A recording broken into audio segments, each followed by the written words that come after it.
Now, earlier I promised you a very special guest, and they don't come much more special than a member of the royal family. He's a chairman of the award's International Foundation and a Gold Award holder and a true champion of young people. It's His Royal Highness Prince Edward. Welcome, sir.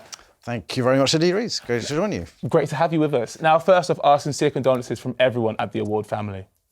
You're very kind. Thank you very much indeed. Now, as we reflect on your father's remarkable life and legacy, arguably the award is amongst his greatest achievements. Now, tell us of the Duke's vision for the award and what he hoped that it would provide for young people.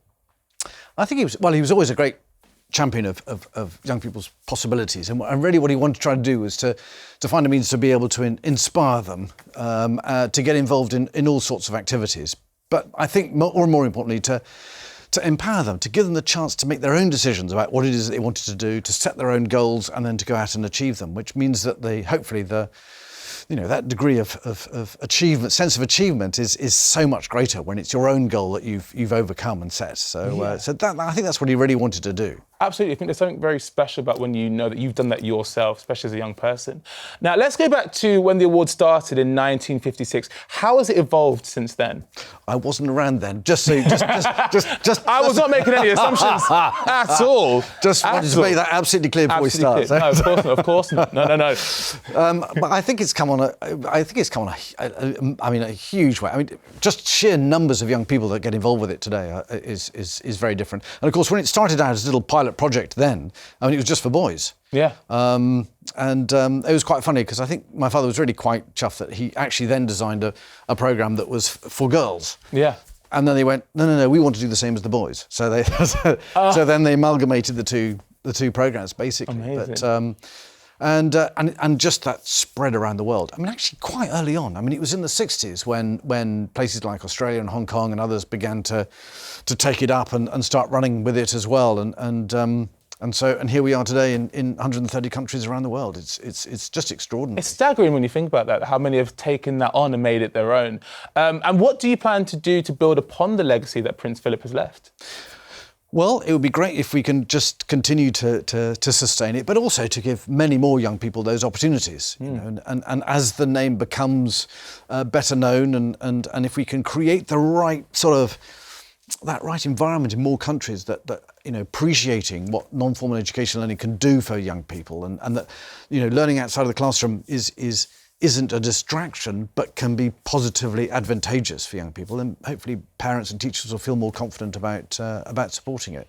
And if that happens, then I think that there'll be more people providing those activities, which will be great for young people. But I think also the skills and experiences that they'll learn in future life, hopefully, will stand them in really good stead. Yeah, I think there's a key thing there, you say non-formal education learning, because there are many kids where the classroom isn't their strongest bit, and they find this new confidence going out doing the expedition and going on this amazing adventure, and it's amazing to see them grow in that confidence as well.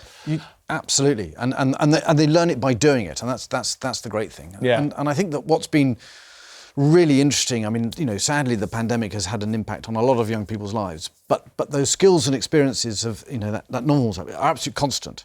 So and those young people that have been involved in it throughout this period, I think they've come through it a great deal stronger and had in a sense a slightly better experience for it, which is fantastic. And we can do that for more young people in the future, then that's even better. Now, can you give me any examples of the award at work that have stayed with you?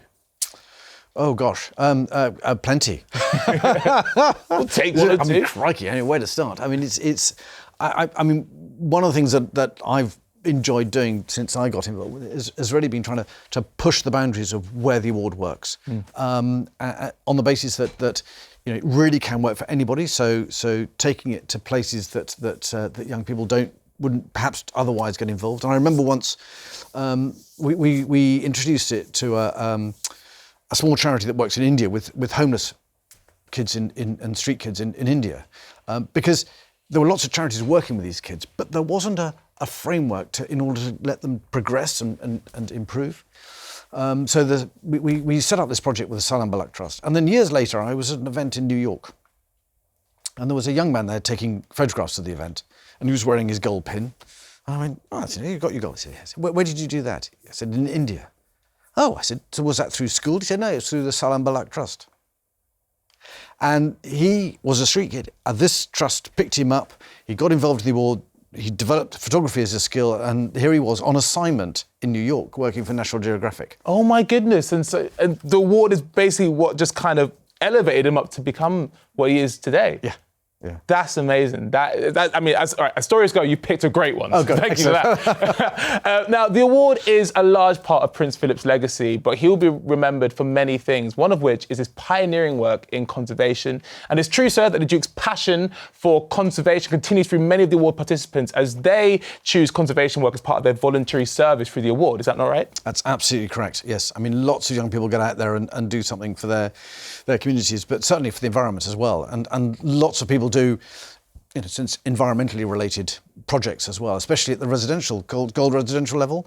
Lots of people travel abroad to go and do work with all sorts of different organisations and trusts and animals, and it's just brilliant watching that imagination. Okay, I've got to do this. Let's come up with something really imaginative. So and it's brilliant seeing that. And a lot of young people are really passionate about the environment around them. So here's an opportunity to go out and learn.